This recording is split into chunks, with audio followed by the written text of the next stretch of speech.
Hey, soul survivors, we are going to talk about anxiety, what causes it, what goes on in the brain, and also the body. So, anxiety is a complex emotional and physiological response to perceived threats or stressors. It's a normal part of life, but when it becomes excessive or chronic, it can become a mental health condition, such as generalized anxiety disorder or even a panic disorder.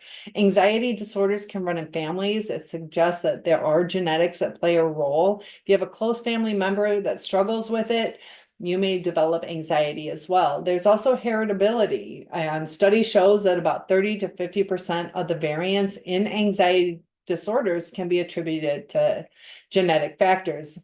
And in the brain chemistry, imbalances in chemicals that regulate mood, such as serotonin, dopamine, GABA, and norepinephrine, can contribute to anxiety. GABA, in particular, helps regulate the nervous system by inhibiting excessive activity, and lower levels of GABA are often linked to anxiety. Trauma and stress, major life events such as childhood abuse, neglect, the death of a loved one, divorce, chronic stress at work, even purchasing a new home sometimes can trigger anxiety disorders. Traumatic experiences, especially in early life, can significantly increase the likelihood of developing anxiety later. Caffeine, alcohol, stimulant use can increase anxiety, as well as sleep deprivation, poor diet, lack of exercise.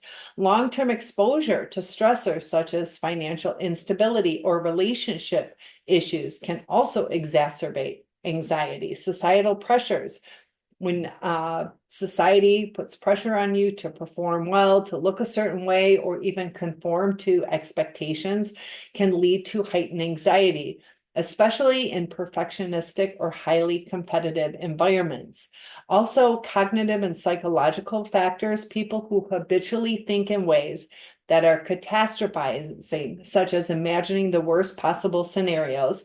They can ruminate excessively, have an intolerance of uncertainty, are more prone to anxiety. Some people are naturally more attuned to threats or dangers in their environment, making them more likely to develop these anxiety disorders. This heightened awareness or hypervigilance leads to chronic worry and overreaction to the stressors.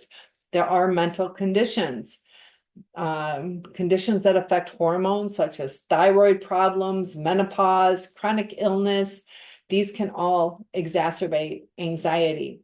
Physical health, when you have conditions with your heart or diabetes or chronic pain, this can cause increase in anxiety due to the impact on daily functioning and well-being. So as far as what goes on in the brain, the amygdala, this is our fear center. The amygdala, it's just an almond-shaped cluster of neurons located deep in the brain. It's critical for processing fear and emotional response. It's responsible for identifying potential threats and triggering the fight or flight response. And people with anxiety, I'm tongue-tied today. People with anxiety disorders, the amygdala tends to become overactive, meaning it may signal danger even when there is no real threat. This leads to heightened fear and exaggerated emotional reactions. We also have our prefrontal cortex, the decision-making center. This is located in the front of the brain. It's involved in rational thinking, decision-making, and the regulation of emotions. Helps modulate the amygdala's fear response. And when the prefrontal cortex is underactive or inefficient, it struggles to regulate the heightened emotional responses from the amygdala. This means that the person may experience overwhelming fear or worry without the ability to calm themselves down using logic or rational thinking. We have our hypothalamus, the fight or flight activator. This triggers the body's fight or flight response by activating the sympathetic nervous system. It sends signals to the adrenal glands to release stress hormones, such as adrenaline and cortisol, preparing the body to deal with these perceived threats. In anxiety disorders, the hypothalamus may become overly responsive to the stimuli that aren't actually dangerous, causing the body to prepare for a threat that doesn't exist.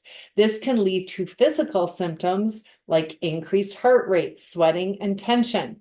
We have our hippocampus, the memory and learning part of our brain. It plays a major role in storing and recalling memories, especially those related to fear and anxiety.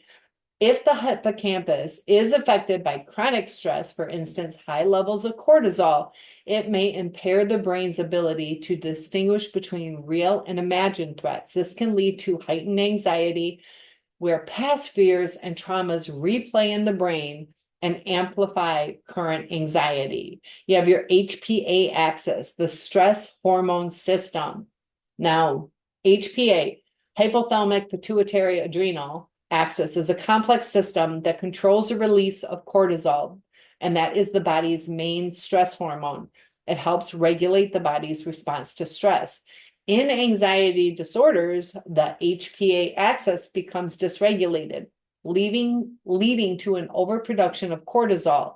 This prolonged stress can lead to constant feelings of anxiety, even when no immediate danger is present. GABA, the chemical messengers, are neurotransmitters. GABA, the inhibitory neurotransmitter, helps calm down brain activities. Low levels of GABA can lead to heightened anxiety because the brain becomes more excitable.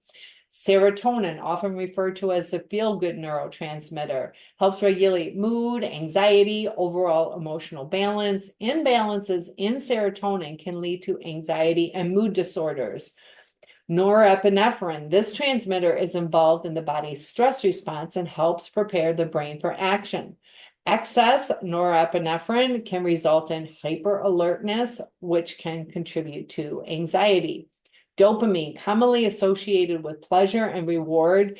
Dopamine imbalances can also influence anxiety, particularly in areas of the brain related to motivation and fear processing.